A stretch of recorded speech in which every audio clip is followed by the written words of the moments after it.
Today I'm going to be talking to you about Gimkit. My name is Lauren Morales, and to do Gimkit, it is an easy way to quiz your students to make them repetitious and have fun while learning new content or old content. So a new kit, I'm going to add that. I'll name it, and then I will choose the language that I want it to be in, so I can have English, Chinese, Spanish, or whatever language that my students speak. I can change the different subject to whatever subject I'm going in, and then I can go on about making questions.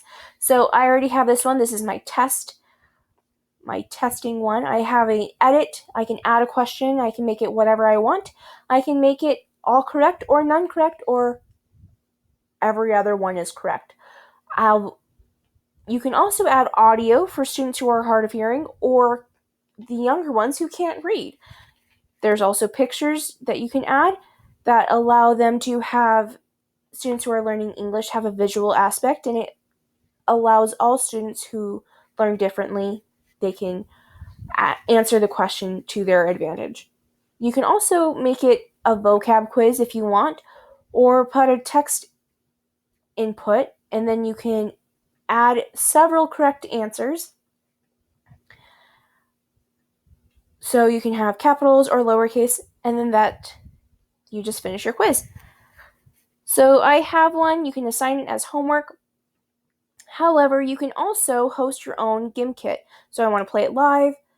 I can make it 20 minutes, and I want it to be an assessment, so I don't have them check their answers. I want them to check their work. They can have music. They can have clapping if they get it right. And if little Johnny or little Susie wants to join in late because their Wi-Fi wasn't working right, or because they just came from the nurse's office, or, any circumstances, they can join in late.